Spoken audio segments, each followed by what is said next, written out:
नमस्कार, वंदे मातरम। मैं हूं श्यामगिरी। आप देख रहे हैं हमारा चैनल मुद्दा भारत का। मुद्दा भारत का यानी मुद्दा आपका। आज का हमारा मुद्दा है महाराष्ट्र के मुख्यमंत्री एकनाथ शिंदे के 1 वर्ष के कार्यकाल का। जी हाँ, हमारे साथ में है राहुल लोंढे, शिवसेना के राष्ट्रीय प्रवक्ता। हम इनसे कुछ जो है नमस्कार। हम इनसे चर्चा करेंगे कि सीएम एकनाथ शिंदे का 1 साल का जो लेखा जोखा किस तरह रहा, किस तरह खासकर तो उनका जो सफर देखा जाए तो कांटों भरा रहा है, राजनीतिक कांटा बोल सकते हैं इसको। लेकिन 1 साल में उन्होंने महाराष्ट्र के लिए क्या किया, इसके बारे में हम पूछेंगे इनसे। राहुल जी, आपका स्वागत है हमारे चैनल में। नमस्कार। क्या कहेंगे 1 साल का जो कार्यकाल शिंदे साहब का आप देख रहे हैं, आप साथ में रात दिन उनके साथ में घूम रहे हैं, किस तरह कार्यकाल आपने देखा? 2.5 साल मतलब कि महाविकास आघाड़ी का और 1 साल जो है शिंदे साहब का। देखिए, पिछले 1 साल से 30 जून 2022 को माननीय एकनाथ शिंदे साहब ने मुख्यमंत्री पद की शपथ ली महाराष्ट्र में, और उस दिन से आज 4 दिन के बाद 1 साल पूरा होने वाला है। लेकिन मेरे ख्याल से मैं पहले पत्रकार भी रह चुका हूँ, 22 साल मैंने पत्रकारिता भी की है, अभी शिवसेना का राष्ट्रीय प्रवक्ता काम कर रहा हूँ, पिछले 10-15 साल से एकनाथ शिंदे साहब के साथ भी काम कर रहा हूँ। बिल्कुल। लेकिन मैंने देखा है कि महाराष्ट्र की निर्मित के बाद जितने मुख्यमंत्री आए उसमें एक अलग मुख्यमंत्री, एक अलग छवि एकनाथ शिंदे साहब की इस महाराष्ट्र ने देखी है। 13 करोड़ जनता आज देख रही है। मुख्यमंत्री मतलब कैसा रहता है, एक सोच रहती लोगों की। मुख्यमंत्री है, 10-12 गाड़ियां रहेंगी, बहुत बड़ी सिक्योरिटी रहेंगी, मुख्यमंत्री का बंगला है, वहां पे किसी को एंट्री नहीं मिलेगी, एकदम मतलब जो बोलते हैं ना प्रोटोकॉल वाले, ऐसा ये पद है। लेकिन 1 साल में ये इस प्रोटोकॉल को, इस व्याख्या को एकनाथ शिंदे साहब ने छेद दिया है कि मैं मुख्यमंत्री इस महाराष्ट्र का हूं, 13 करोड़ लोगों का मुख्यमंत्री हूं, 36 जिले का मुख्यमंत्री हूं, लेकिन मैं आज भी आम आदमी हूं, आज भी मैं जनसेवक हूं और जनसेवक के हैसियत से मैं काम कर रहा हूं। आज देखिए ना, आप 2.5 साल का आपने यहाँ पे निकाला है, विषय निकाला, चढ़ा है। 2.5 साल पहले उद्धव ठाकरे महाराष्ट्र के मुख्यमंत्री थे। बिल्कुल। वर्षा, महाराष्ट्र के नकाशे में वर्षा बंगला है या नहीं, ये महाराष्ट्र को पता नहीं था। वर्षा निवास स्थान पे किसी को एंट्री नहीं मिलती थी। मतलब आम जनता तो जाने दो, किसान जाने दो, कामगार जाने दो, बूढ़ा जाने दो, कोई भी जाने दो, लेकिन उनके सांसद, विधायक, उनके पदाधिकारी, उनके पार्षद, उनको भी वहां पे एंट्री नहीं मिलती थी। मतलब आओ बैठो, कोविड का कारण देते थे, कोरोना का कारण देते थे, फिर हॉल में बिठा देते, सांसद को हॉल में बिठा देते, तो 10 मिनट के बाद एक आरटीपीसीआर वाला या एंटीजन टेस्ट वाला एक आदमी आता था, वो फिर वो सांसद के नाक में या विधायक के नाक में या पदाधिकारी नाक में कोई ऐसा कुछ डालता था, और बाद में वो चेक करता 2 मिनट के बाद, अरे आप निगेटिव है, तो वो रिपोर्ट उधर से फिर अंदर जाता था उद्धव ठाकरे जी के केबिन में, और फिर वो निगेटिव होने के बाद ऐसा रिपोर्ट आएगा तो ये महाराज फिर बाहर मिलने को आएंगे। लेकिन वो टाइम पे एकनाथ शिंदे, जब उद्धव ठाकरे 2.5 साल उस वर्षा पे बैठे थे, लोगों को मिल नहीं रहे थे, लोगों की अपेक्षा वो पूरी नहीं कर रहे थे, कुछ विकास काम जो 2.5 साल में ठप हुए थे वो उनके वजह से थे। ठीक है, कोरोना का कारण वो देते हैं कि 2.5 साल कोरोना था, महाराष्ट्र में था, देश में था, पूरे विदेश में था, वर्ल्ड में था, पूरे वर्ल्ड में था। तो एकनाथ शिंदे साहब को कोरोना नहीं था? उनको तो उद्धव ठाकरे तो मातोश्री पे नहीं, वर्षा पे बैठे थे, कभी मातोश्री कभी वर्षा पे, बाहर गए ही नहीं। ऑनलाइन फेसबुक देखिए, संदेश से थोड़ा सा मन बहलता है, संदेश से थोड़ा अच्छा लगता है कि भाई उद्धव ठाकरे ने कुछ 4 बातें कही, हाँ मुझे अच्छा लगा, लेकिन उससे पेट तो नहीं भरता ना। बिल्कुल। ऐसे बहुत सारे लाखों परिवार थे जिनका जीवन इस कोरोना में बर्बाद हुआ लॉकडाउन से, लेकिन यही एकनाथ शिंदे साहब में उनके साथ था। मतलब 22 मार्च 2020 को लॉकडाउन होने के पहले ठाणे के किशन नगर विभाग में, वहां पे जो उनका नगर सेवक चुन के आए थे, उधर उन्होंने खाने का जो बोलते हैं ना अपन भंडारा टाइप बोलते, वो चालू किया।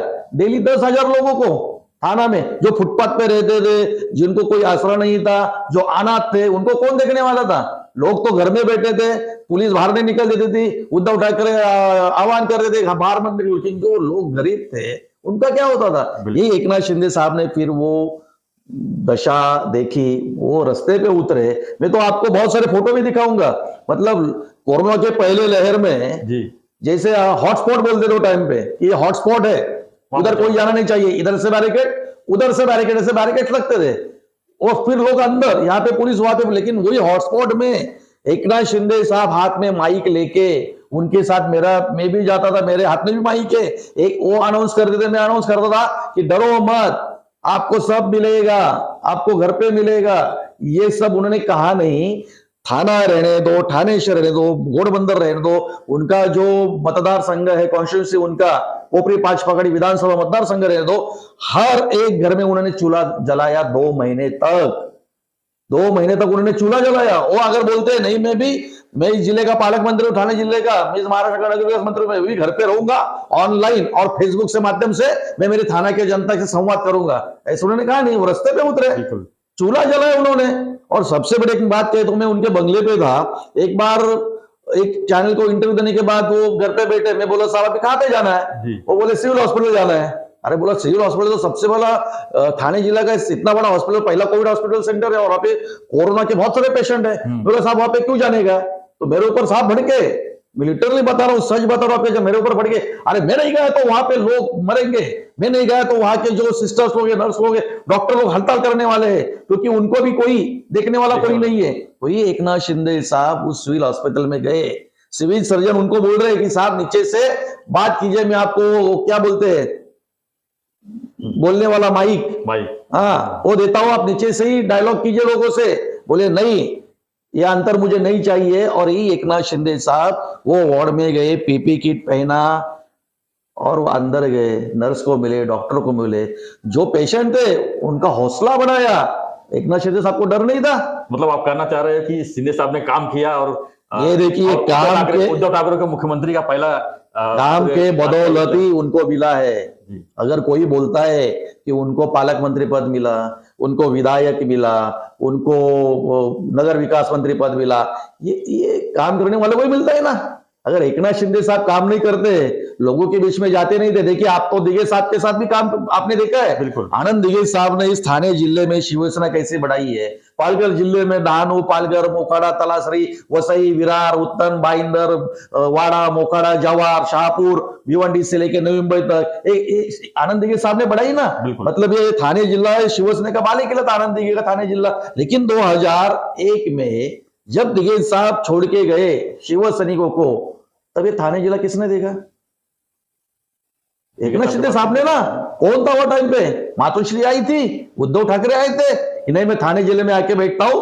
ये एकनाथ शिंदे साहब थे जिन्होंने आनंद दिघे साहब की जो परंपरा थी, जो संस्कृति, जो वारसा था, वो चलाया। एकनाथ शिंदे साहब विधायक भी हुए, लेकिन एकनाथ शिंदे साहब जहां आनंद दिघे साहब पहुंचे, वहां एकनाथ शिंदे साहब भी पहुंचे। उन्होंने देखा नहीं कि देखो सबका, आज आप ये इंटरव्यू खत्म हो जाएगा, आप 8 बजे घर जाएंगे, 9 बजे खाना खाएंगे, बच्चों से बात करेंगे, 10 बजे सो जाएंगे। एकनाथ शिंदे साहब अगर यही करते तो आज थाने जिले में शिवसेना का झंडा लहराता नहीं दिखता था आपको दिघे साहब के पश्चात।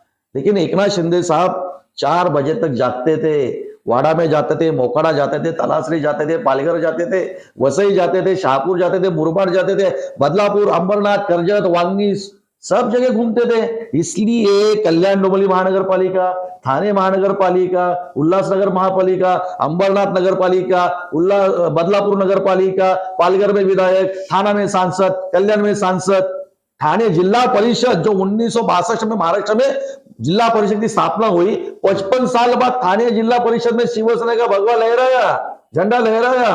ये किसके वजह से? एकनाथ शिंदे साहब की वजह से ना।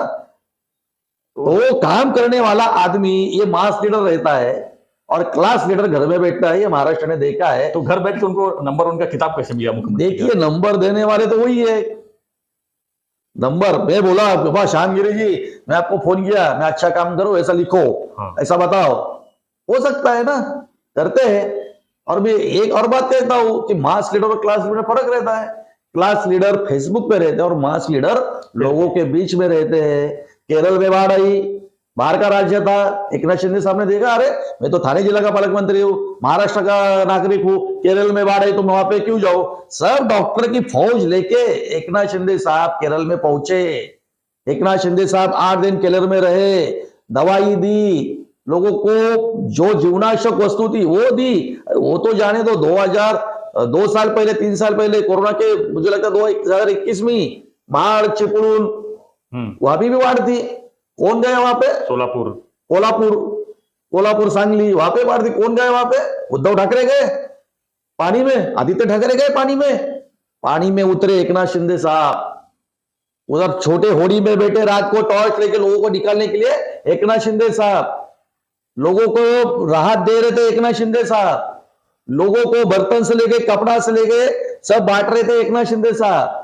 थाने जिले की 100 डॉक्टर की टीम दवाई के साथ लेके ये महाड चिपलून कोल्हापुर में पहुंचे एकनाथ शिंदे साहब। उनको भी लगता था ना, अरे थाना का आदमी हूं मैं, वहां पे क्यों जाऊं?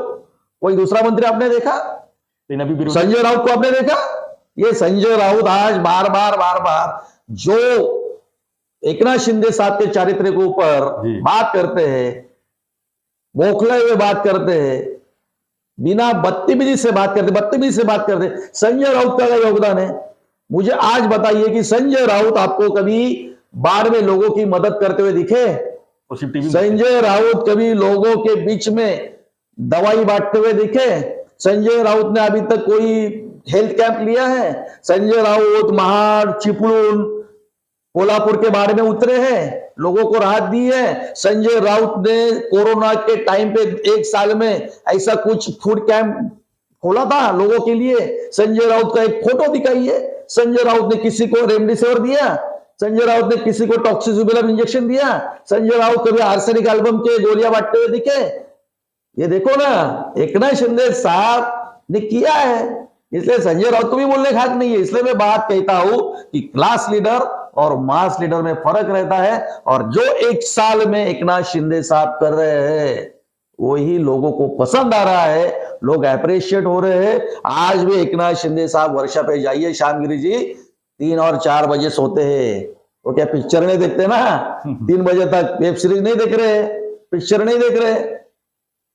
सुबह के 4 बजे 3:30 बजे जब दूध की गाड़ी निकलती है लोगों के घर में, तब भी एकनाथ शिंदे साहब काम करते हैं। जो अंत में आदमी बैठा है उसको भी मिलके ही सोने को जाते हैं। लोग सुबह 4 बजे चाय पीने के लिए उठते कोई, लेकिन एकनाथ शिंदे साहब 4:30 बजे सोने को जाते हैं। यह फर्क है कि महाराष्ट्र की जनता इस 11 महीने में, इस 12 महीने में, इस 1 साल में एकनाथ शिंदे साहब को भारी तौर पे समर्थन दे रही है। राहुल जी, देखा जाए तो 1 साल का जो कार्यकाल रहा, राजनीति के हिसाब से पूरा कांटों है। सुप्रीम कोर्ट, चुनाव आयोग, सब जगह उन्होंने जीत तो हासिल की, लेकिन अब जब बारी आती है मंत्रिमंडल विस्तार की, तो इसमें क्यों दिक्कतें आ रही? क्यों मंत्रिमंडल विस्तार में? क्या लगता है बिना मंत्रिमंडल विस्तार का कार्यकाल पूरा हो जाए? नहीं, मंत्रिमंडल तो विस्तार होने वाला है जी।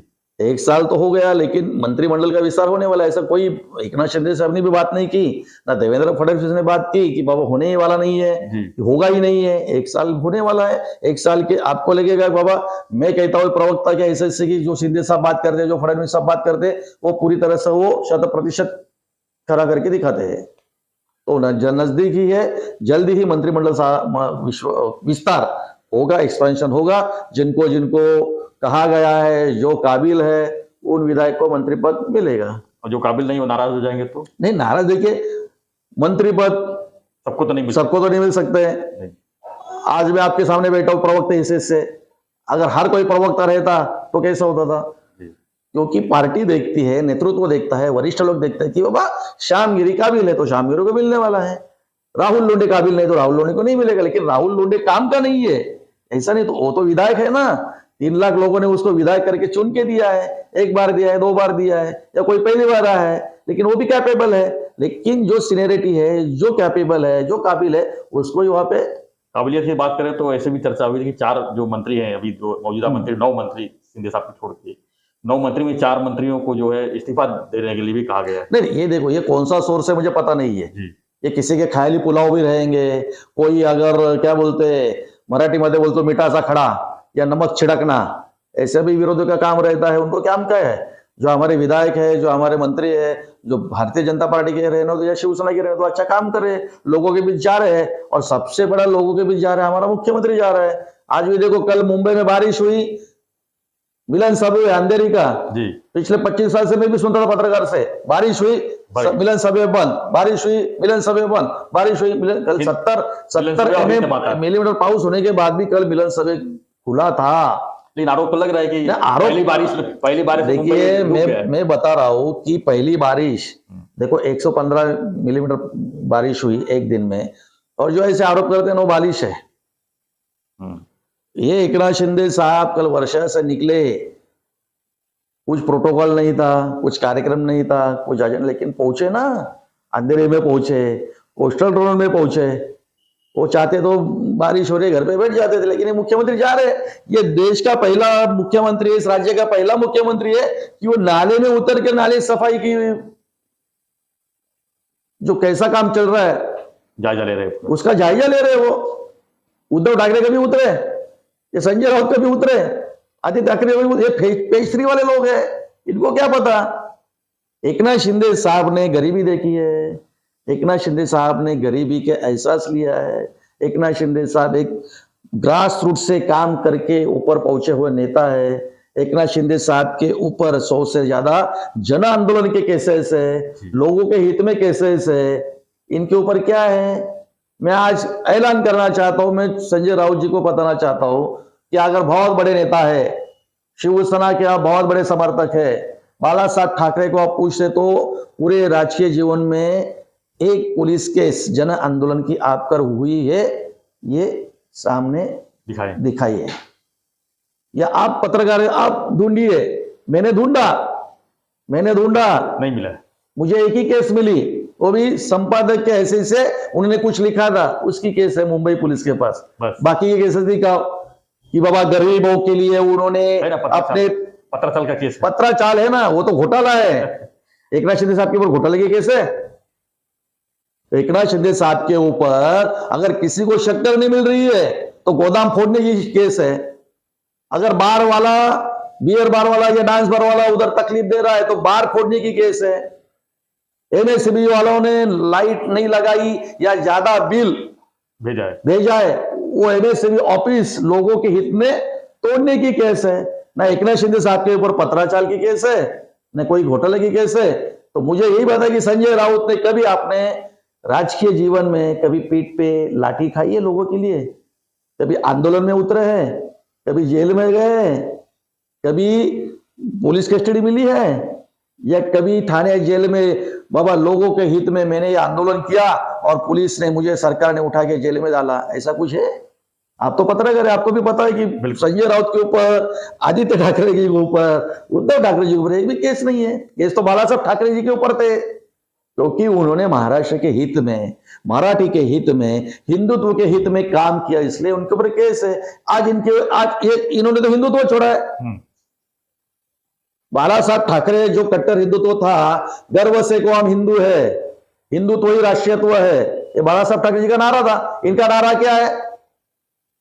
मतलब ये पिछले बार भी कहा था कि बाला साहब ठाकरे जाने के पश्चात शरद पवार इनके पिताश्री और सोनिया गांधी इनके मातुश्री हो गई है।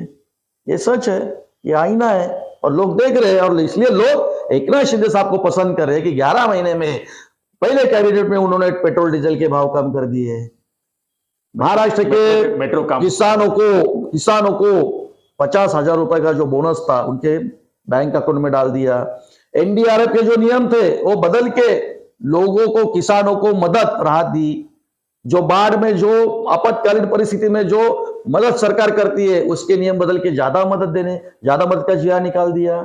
एमआईडीसी हर जगह अच्छा काम कर रही है, उद्योग आ रहे हैं। दावोस में जाने के बाद 1,37,000 करोड़ के एमओयू साइन हुए, 1 लाख करोड़ की एफडीए महाराष्ट्र में आ रही है।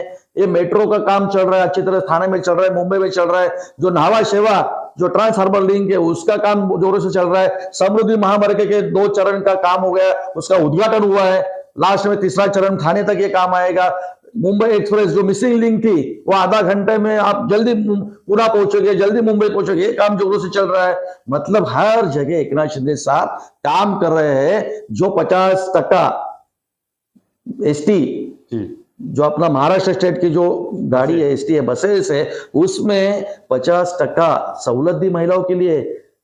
बताए ना आपको, आज बहुत बड़े पैमाने पे महिला उसका फायदा उठा रही है, लाभ ले रही है। जो 75 के ऊपर ज्येष्ठ नागरिक, उनको तो मुफ्त ही कर दिया एसटी का सफर। ये काम शिंदे साहब कर रहे हैं। आखिरी सवाल हम पे आते हैं हम कि अब 2024 की तैयारी है, क्यों अभी ज्यादा समय नहीं है। 2024 चुनाव में, लोकसभा चुनाव है, उसके बाद फिर विधानसभा चुनाव होगा, हो सकता है साथ में भी हो। तो आने वाला समय क्या लगता है, किस तरह का उनका एक्टिविटी रहेगा शिंदे साहब? देखिए, काम करने वालों को कोई मरण नहीं है जी। जो काम करता है लोग उसको ही पसंद करते हैं। घर में बैठ के आपको कोई वोट देने वाला नहीं है। एकनाथ शिंदे साहब पिछले 20 साल से काम कर रहे हैं। दिघे साहब के जाने के बाद उनकी परंपरा, उनके उत्सव वो चालू रख रहे हैं। उनके जो वारसा है वो आगे लेके जा रहे हैं। और सबसे बड़ी बाला साहब ठाकरे जी का जो हिंदुत्व है, जो 2.5 साल में दोनों कांग्रेस का पास उद्धव ठाकरे जी ने जो गिरवी रखा था वो चुराने का काम एकनाथ शिंदे साहब ने किया है। तो बाला साहब ठाकरे जी का सपना क्या था कि वो काश्मीर का 370 कलम हटे, अयोध्या में राम मंदिर बने। ये फिर मोदी साहब ने, शाह साहब ने करके दिखाया। ये नेचुरल अलायंस है, नेचुरल युति है। बाला साहब ठाकरे जी के टाइम पे जो प्रमोद महाजन, गोपीनाथ मुंडे, अटल बिहारी वाजपेयी, लाल कृष्ण आडवाणी, बाला साहब ने जो बनाई थी, लेकिन तो 25 साल में सड़ गए। लेकिन जिनको ये पता नहीं है, जिनको खाली कुर्सी दिख रही है, ठीक है। उद्धव ठाकरे बोलते थे कि मुझे नहीं चाहिए मुख्यमंत्री पद। क्या बोले थे 2.5 साल पहले, 2019 के पहले इलेक्शन में, कि बाला साहब ठाकरे जी को मैंने शब्द दिया है कि मैं शिवसैनिक को ही मुख्यमंत्री। तो उन्होंने क्यों लिया फिर? वो तो पक्ष प्रमुख थे, वो शिवसैनिक थे। तो काम करने वाला शिवसैनिक उनको दिखा नहीं, उनको खाली कुर्सी दिखी। और कुर्सी की लालसा में उन्होंने हिंदुत्व छोड़ा, उन्होंने विचारधारा छोड़ी। और आज बिहार में जाके, पाटना में जाके मीटिंग में बैठ रहे। एक टाइम ऐसा था कि प्रणब मुखर्जी मातोश्री पे आते थे, प्रतिभा ताई पटेल मातोश्री पे आते थे, वाजपेयी जी आते थे। आज इनको मातोश्री छोड़ के ये सिल्वर ओक पे मीटिंग के लिए जाना पड़ता है। ये सबसे बड़ी दुर्भाग्यपूर्ण बात इस महाराष्ट्र में देखिए। और 2024 में शिवसेना भारतीय जनता पार्टी की सरकार आएगी, क्योंकि अच्छा काम एकनाथ शिंदे साहब, फडणवीस साहब कर रहे हैं। और इसी बलबूते पे लोग उनको पसंद करते हैं। और भारी तौर पे एक थंब मेजोरिटी से 2024 में इस महाराष्ट्र की विधानसभा पे, विधिमंडल पे शिवसेना भारतीय जनता पार्टी का भगवा एक बार फिर से शान से लहराएगा। धन्यवाद राहुल जी। तो हम जो है चर्चा कर रहे थे महाराष्ट्र राजनीति पे और मुख्यमंत्री एकनाथ शिंदे के 1 वर्ष के कार्यकाल के ऊपर। हम भी उनको जो है 1 साल के कार्यकाल पूरा होने पर शुभेच्छा देते हैं। Thank you. और हमारा चर्चा कैसा रहा राहुल ढूंढे के साथ में, जो राष्ट्रीय प्रवक्ता है शिवसेना के, आप कमेंट बॉक्स जरूर लिखिए। और चैनल को आपने सब्सक्राइब नहीं किया है तो सब्सक्राइब कीजिए, लाइक कीजिए, शेयर कीजिए। बने रहिए हमारे साथ, देखते रहिए हमारा चैनल मुद्दा भारत का। धन्यवाद राहुल जी। Thank you. धन्यवाद। जय हिंद।